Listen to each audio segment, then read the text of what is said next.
नमस्कार। हिंदू धर्म का महान ग्रंथ महाभारत ज्ञान का विशाल भंडार है। इस ज्ञान के भंडार को हम महाभारत का महापर्व नामक श्रृंखला के रूप में पिरोकर आपके समक्ष लाए हैं। सीखने, समझने और जीवन को उचित दिशा में ले जाने के लिए इस ज्ञान गंगा की रचना की गई है। इस प्रयास में आपका स्वागत करते हुए मुझे हार्दिक प्रसन्नता हो रही है। इसमें मैं योगिता पंत, मार्गदर्शक, गुरु एवं हिंदू विचारक अनिल चावला जी के सम्मुख कुछ जिज्ञासाएं प्रकट करूंगी और वे समाधान करेंगे। आइए, बुद्धि और विवेक के देवता विघ्नहर्ता गणेश, देवी सरस्वती, द्वैपायन कृष्ण और वासुदेव कृष्ण को सादर नमन कर इस वार्तालाप का आनंद लें। अनिल जी, बहुत बहुत स्वागत है आपका। नमस्कार। अनिल जी, साधारणतः बोलचाल की भाषा में महाभारत का मतलब होता है लड़ाई, झगड़ा, द्वेष, क्लेश, और यह भी कहा जाता है कि महाभारत का जो ग्रंथ है वो घर में रखना अशुभ होता है। तो क्या ये सही है, और सही अर्थ में महाभारत का क्या मतलब है? ये एक बड़ी विडंबना है, दुर्भाग्य है जी कि हमारा जो इतना महत्वपूर्ण ग्रंथ है, जो ज्ञान का भंडार है, जी उसके साथ एक ऐसी गलतफहमी जोड़ दी गई है। क्यों जोड़ी गई है ये मैं नहीं जानता, लेकिन मेरा अंदाजा है कि शायद ये प्रयास है कि जन साधारण में ज्ञान ना पहुंचे जी और जन साधारण कुछ अंधविश्वासों को, कुछ भक्ति को, कुछ और चीजों के पीछे दौड़ता रहे। इसलिए ये इस प्रकार की एक बात फैलाई गई। पहले हम समझें कि महाभारत शब्द बना कैसे है और भारत का अर्थ क्या हो, तो फिर महाभारत का अर्थ हम समझेंगे। जी भारत दो शब्दों से बना है, भा और रथ। भा यानी प्रकाश, भारत का अर्थ है प्रकाश में डूबा हुआ। ये संबोधन भी होता था, जैसे एक श्लोक जो बहुत सब लोग जानते हैं, कहा जाता है कि यदा यदा ही धर्मस्य ग्लानिर्भवति भारत। तो उसमें कृष्ण अर्जुन को संबोधित करते हुए कह रहे हैं कि हे भारत, जब जब धर्म की हानि होती है, यानी अर्जुन के लिए भारत शब्द का प्रयोग किया गया। अर्थात अर्जुन जो कि ज्ञान में डूबा हुआ है, ज्ञानवान है जी, ज्ञानवान के लिए भारत शब्द प्रयोग होता है। महाभारत अर्थात महान ज्ञान में डूबा हुआ।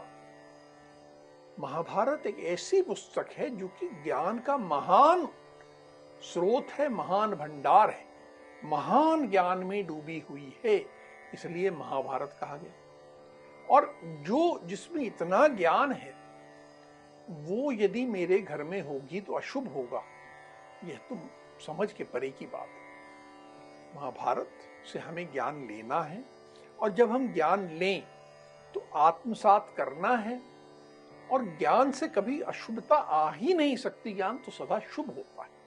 जो श्रृंखला का शीर्षक है वो महाभारत का महापर्व है। पर्व का तो अर्थ उत्सव से हम जोड़ करके देखते हैं। तो ये पर्व का और महाभारत का क्या संबंध है? सही प्रश्न पूछा। पर्व का साधारण अर्थ यही माना जाता है, उत्सव है। जी, दिवाली एक उत्सव है, होली उत्सव है, विभिन्न उत्सव है। उत्सव अर्थात क्या? जब मन में उत्साह भर जाए, उमंग भर जाए, खुशी आ जाए। जी, जो ज्ञान का प्यासा है, जिसे ज्ञान चाहिए, उसके लिए तो उसको जब ज्ञान मिल जाता है तो उत्सव हो जाता है। तो इसलिए जो कोई भी पुस्तक है उसे भी पर्व कहा जाता है। तो पर्व का एक अर्थ पुस्तक भी है, यहां तक कि पर्व का एक अर्थ अध्याय भी है। तो पर्व से हम पुस्तक का अर्थ भी समझते हैं, पुस्तक का एक खंड भी हो सकता है, पुस्तक का एक अध्याय भी हो सकता है। जी। तो पर्व से हमें ये समझना होगा कि पुस्तक अध्याय या पुस्तक का खंड क्यों है। इसलिए कि जो ज्ञान का प्यासा है उसके लिए एक कुछ ज्ञान का उसको जब पान कर लेता है तो वो उमंग से भर जाता है, उत्साह से भर जाता है।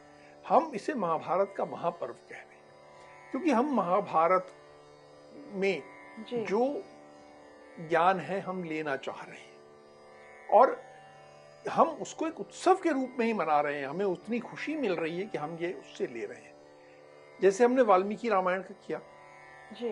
वाल्मीकि रामायण को विभाजन जो है जी। विभिन्न कांडों में है। जी। बाल कांड, अयोध्या कांड, सुंदर कांड, जी। लंका कांड, इस तरह विभिन्न कांड है। जी। यहाँ विभाजन जो है पर्व के रूप में है। महाभारत का जो विशाल ग्रंथ है अलग अलग पर्व के रूप में विभाजित है। जी। तो महाभारत का के जो प्रमुख पर्व हैं वो कौन से हैं? देखिए, जो पुस्तक प्रकाशित हुई है जी। उसमें जो सबसे प्रथम खंड है, फर्स्ट वॉल्यूम कह सकते हैं, उसमें एक आदि पर्व है। जी। आदि पर्व में 19 पर्व है और जी। प्रथम खंड में ही एक सभा पर्व है जी। जिसमें 10 पर्व हैं। फिर द्वितीय खंड है यानी सेकेंड वॉल्यूम है, जी। उसमें वन पर्व में 22 पर्व हैं और जी। विराट पर्व में 5 पर्व हैं। फिर तीसरा वॉल्यूम जो तृतीय खंड, उसमें उद्योग पर्व में 10 पर्व हैं, भीष्म पर्व में 4 पर्व हैं। जी। चतुर्खंड जो है फोर्थ वॉल्यूम जो है उसमें द्रोण पर्व में 8 पर्व हैं, कर्ण पर्व में केवल 1 पर्व है, शल्य पर्व में 3 पर्व हैं, जी। सौप्तिक पर्व में 1 पर्व है और स्त्री पर्व में 3 पर्व है। जी। तो ये जो प्रमुख भाग महाभारत का है ये 4 वॉल्यूम्स में और इन प्रकार पर्वों में विभाजित है। हम जी। प्रयास करेंगे जी। कि हम इन सब पर्वों के साथ न्याय कर सकें, उसकी बात, उसमें जो ज्ञान है जी। वो अपने दर्शकों और श्रोताओं तक पहुंचा सके। जी। अनिल जी, अभी आपने वाल्मीकि रामायण का जिक्र किया, तो वाल्मीकि रामायण का केंद्र बिंदु जो थे हैं वो मर्यादा पुरुषोत्तम राम हैं। तो महाभारत में के केंद्र में कौन है? ये प्रश्न जरा कठिन है। रामायण कथा राम की है। जी। कुछ लोग मानते हैं कि महाभारत कुरु वंश की यानी कौरवों, पांडवों, उनके पूर्वजों और उनके बालकों की कथा है, पर मेरा मानना ऐसा नहीं है। वे उसके महत्वपूर्ण पात्र अवश्य हैं, पर ये इस कथा में क्योंकि मुख्य उद्देश्य एक व्यक्ति की जीवन को चित्रित करना नहीं है, जी। इसका मुख्य उद्देश्य ज्ञान है, ज्ञान की बात कहना है। यदि इसके 2 प्रमुख जो सूत्रधार हैं जो इसको पूरे को संचालित कर रहे हैं जी। वो 2 कृष्ण हैं। पहले जिन्हें द्वैपायन कृष्ण कहा गया, जिन्हें वेद व्यास भी कहा जाता है, और दूसरे जो कि वासुदेव कृष्ण, जिन्हें मुरलीधर, गिरिधर बहुत नामों से बुलाया जाता है। तो ये दोनों कृष्ण इसके सूत्रधार भी हैं, इसके संचालक भी हैं। पूरी कथा में, पूरी महाभारत में ये दोनों एक बहुत महत्वपूर्ण भूमिका निभाते हुए हमेशा उचित मार्ग पे चलते हैं। बाकी कोई कुछ भी करे, ये दोनों सदा उचित मार्ग पे, धर्म के मार्ग पे चलने वाले लोग हैं। जी। अनिल जी, ये बताइए कि वाल्मीकि रामायण और महाभारत की प्रकृति में मूलभूत क्या अंतर है? एक जो बहुत बड़ा अंतर है दोनों में कि रामायण में जी। एक ओर राम के लोग हैं, जी। दूसरी ओर रावण है। राम की तरफ सब लोग अच्छे हैं जी। और रावण की ओर राक्षसों के साथ जितने लोग हैं उनमें सब बुराइयां हैं, अपवाद हैं, विभीषण अपवाद हैं, जी। लेकिन मोटे तौर से यही एक हमें पैटर्न दिखाई देता है। जी। आम जीवन में जैसे हम आज देखते हैं ऐसा तो नहीं होता, जी। ऐसा सफेद और काला तो नहीं होता। जी। हर व्यक्ति अपने आप में बड़ा कॉम्प्लेक्स है, कुछ सही है कुछ गलत है, एक जीवन का किंग कर्तव्य विमूढ़ता है, उहापोह है, ऐसे जाऊं कि वैसे जाऊं, जी। और लगभग इस तरह की जो इधर या इधर, कुछ सही कुछ गलत, जी। ये दोनों कृष्णों को छोड़ दी, द्वैपायन कृष्ण और वासुदेव कृष्ण को छोड़ दी, जी। महाभारत का हर पात्र कुछ सही भी है कुछ गलत भी है। हाँ, कुछ पात्र हैं जो ज्यादा गलत हैं और कुछ पात्र हैं जो कभी कभार एक आध गलती करते हैं, लेकिन हमें इन सारे पात्रों में जी। आज के जीवन की, आज की हम सब की छवि ज्यादा अच्छी दिखाई देगी। क्यों? क्योंकि आज भी ऐसा ही हर व्यक्ति हम में से, चाहे मैं हूं चाहे तुम हो चाहे कोई और, जी। हम इस आज के युग के संतान हैं। हम में कुछ अच्छाइयां हैं कुछ बुराइयां हैं, कुछ हम सही करते हैं कुछ गलत करते हैं, कुछ हम मजबूर होकर गलत करते हैं। जी। तो ये हमें जो जीवन का जो संघर्ष हुआ, इधर जाऊं उधर जाऊं, जी। जो आज हम करते हैं, इसका ज्यादा हमें महाभारत में दिखाई देता। ये भी कहा जाता है जी। कि विश्व में जो कुछ है जी। वो महाभारत में, और महाभारत में जो नहीं है वो विश्व में भी नहीं। इसीलिए क्योंकि जितने प्रकार के पात्र हैं, जितनी प्रकार के पर्सनैलिटीज कह सकते हैं, जी। जी। महाभारत में इतने सारे हैं, हर एक का अलग अलग अलग स्वरूप, अलग अलग पर्सनैलिटी, अलग अलग चिंतन, अलग अलग मजबूरियां, जी। उन सब में हम कहीं ना कहीं अपने आसपास के पात्रों को भी देख पाए। ये एक बहुत बड़ा प्रकृति में अंतर है। जी। अनिल जी, वाल्मीकि रामायण और महाभारत जो दोनों शास्त्र हैं, इनमें कोई विरोध भी है? नहीं, मेरा ऐसा मानना है कि दोनों में विरोध नहीं है।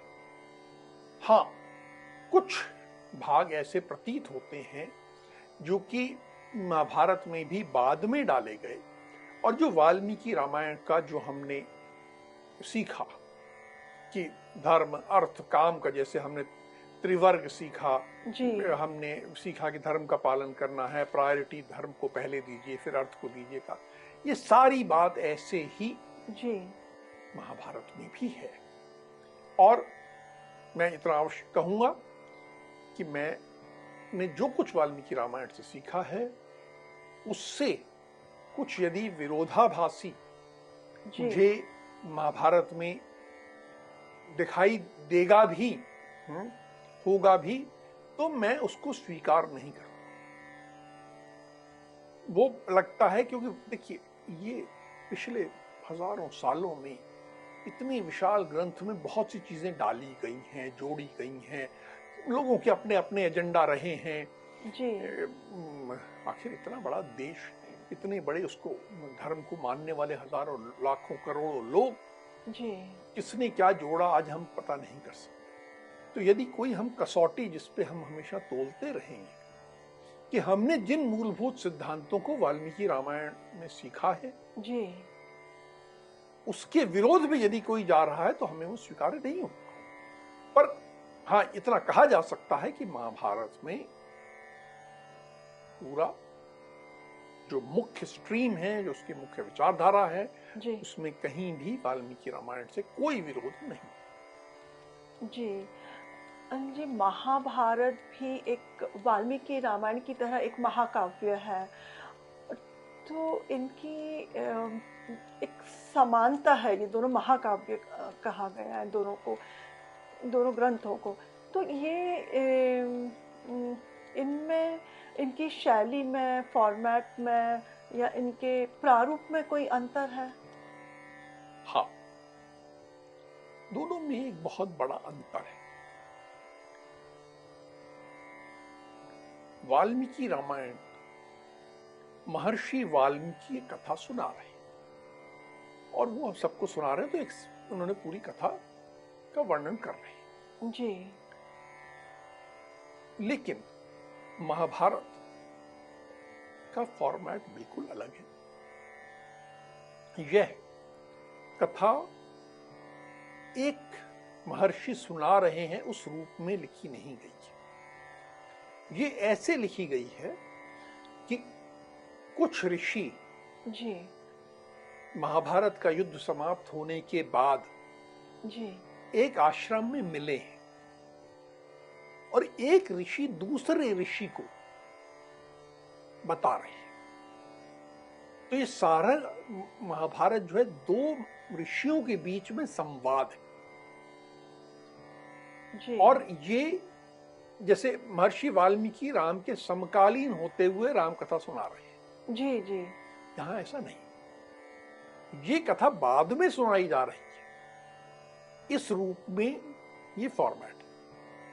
और ये बड़ी महत्वपूर्ण बात है कि ये दो ऋषि एक जो है दूसरे को सुना रहे हैं। जी। ऋषियों का जो जीवन का मुख्य बिंदु होता है, केंद्र बिंदु होता है, लक्ष्य होता है, वह क्या है? वो बैठ के गॉसिप नहीं कर रहे हैं। जी। उनके इस बातचीत का उद्देश्य क्या होता है? ऋषि का उद्देश्य तो ज्ञान है।